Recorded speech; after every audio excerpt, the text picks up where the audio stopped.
So thank you guys for 1,000 subscribers here on YouTube. And just to say, this is something that I have been aiming for several years now, guys. If you look at the history of this channel, it basically started as me posting stop motion videos when I was in middle school and occasionally posting gaming videos. And honestly, I didn't really put a lot of effort into the videos I used to put up, but I was always hoping for more subscribers just because, YouTube culture, everyone wants to get more subs. But since about August of 2016, I've really been trying to put effort into this channel, and I think you guys have been noticing.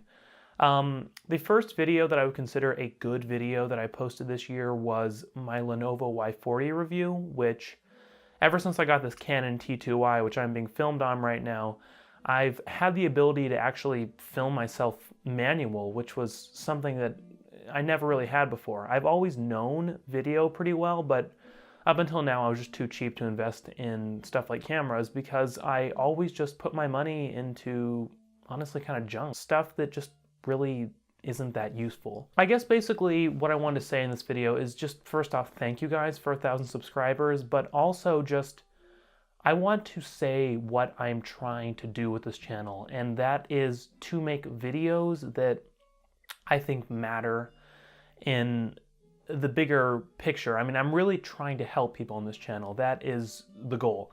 I mean, when you look at like gaming channels, like a lot of gaming channels, I mean, to be real, a lot of them are just out there to make money, and no shame in that. I mean, YouTube's a business. I don't make people wrong for that, but I am honestly trying, you guys, with these videos to help people in every single one of the videos. Whether that be product reviews, to help if you're trying to get a new product and you want to know what's the best one. I mean, that's why those exist. And then you look at my videos, like my tutorials, and obviously those are there to help people. But I guess part of why I started to make videos again is I guess I sort of felt that the YouTube tech community as a whole has been in decline in terms of quality, at least in my opinion. And I don't say this to hate on any YouTubers or to point the finger or to try and say that I'm somehow making better videos than other people, because that's not at all what I'm trying to say.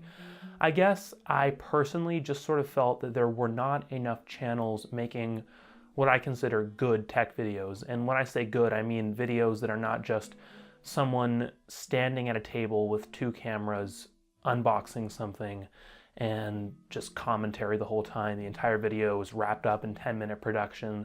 I mean, I see why those videos exist and I see why people enjoy them, and I enjoy them occasionally. It's just that I wanted to make more of the high production type of what I consider just better videos, in my opinion. I mean, they're not to say those videos are bad, the other kind, just more, I wanted to make more of the kind of in-depth style, not necessarily long videos, but videos that were heavily informative in a small amount of time, but that were also really well shot. That's always been important to me, at least ever since I started putting effort into these videos. I mean, I didn't want these kind of videos where it's just bad lighting and obviously the person's filming on their phone. I guess I understand why people make those videos, because maybe they don't have money to invest into a camera, but I mean, I firmly believe at this point that with as little as like $200 or $300, you can get a good camera used.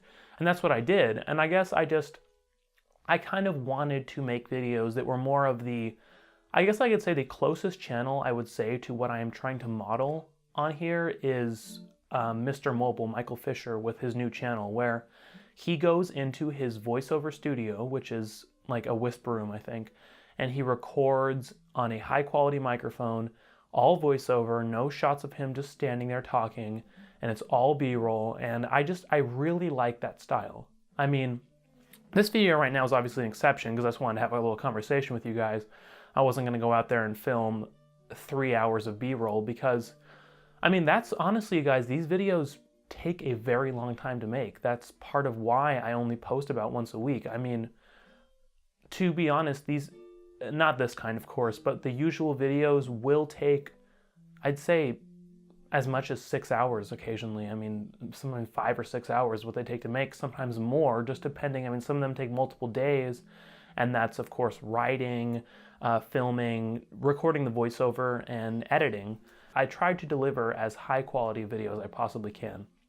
I mean, and a lot of that goes down to what I consider makes a good video. And one, the video, but more than anything else, needs to be engaging.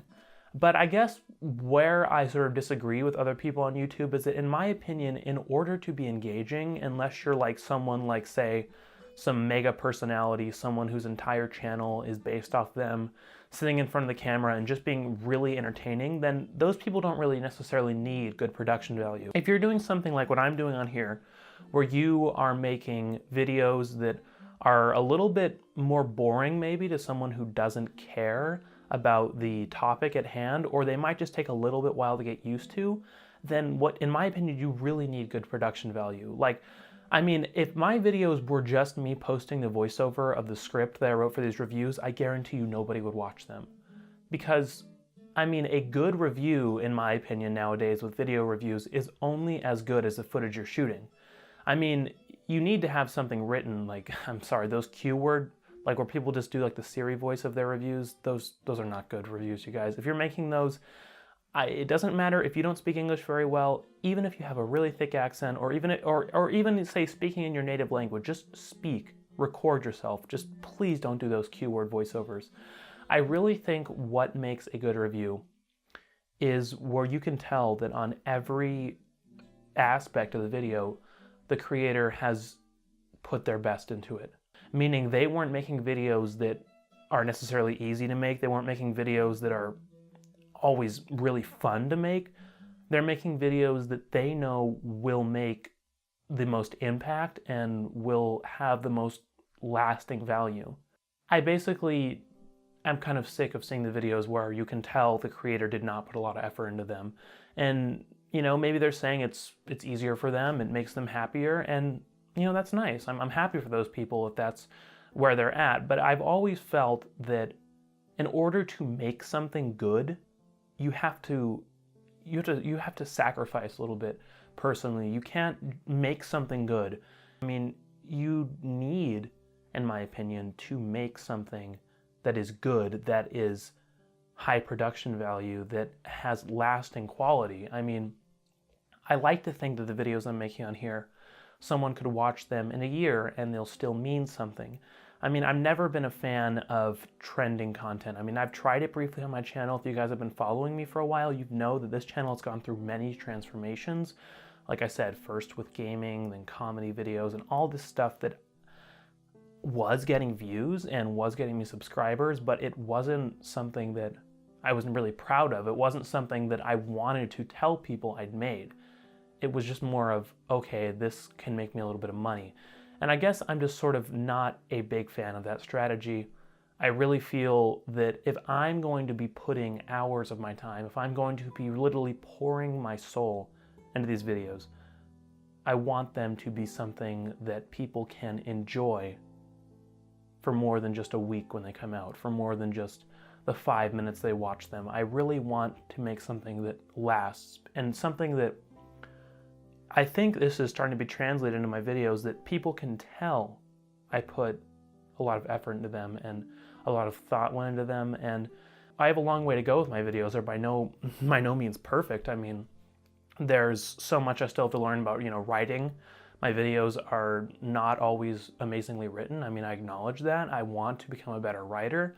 I mean, I want to become a better storyteller, really. I mean, I want to be able to communicate my thoughts in a way that is both informative and engaging. That's always been a goal. And then just on the visual front, I want to get better at cinematography. I want to get better at filming my videos. I mean, I want to be able to make my voiceover sound even better. I mean, I just want every part of these videos to be better, but I want to do that in a way where it's always communicated that I am putting the quality of the video as a top priority. It's not something where I'm making them in an easy way or I'm making them in a comfortable way. I always want to be stretching myself to make the best thing I can.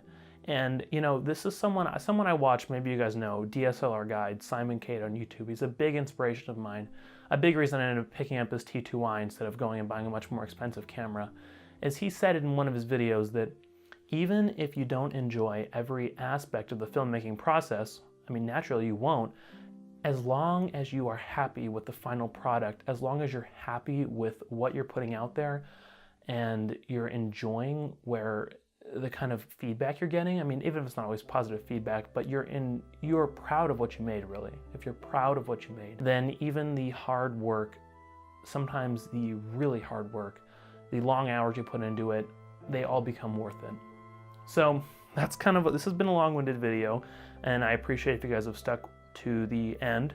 And normal videos will be resuming. I don't plan to make these kind of videos all that often, just me talking, but if you guys would like me to make more, just leave it down in the comments. I mean, I now have a lavalier mic, which you guys probably see right now. And just to be straightforward with you guys, I'm not always super comfortable making these kind of videos, just sitting in front of the camera and talking. I mean, I find that I do better when I'm sitting in my booth with the doors closed and everything is just quiet and dark and kind of zen. I mean, I always feel like I'm a little more comfortable there reading a script. But then again, like as I was just saying, I want to expand my boundaries. I want to become a better person as well as a better creator. So I really hope that's translated in my videos. And I just want to thank you guys all for sticking with this and helping this channel grow. So, Christian from Erickson Films, signing out.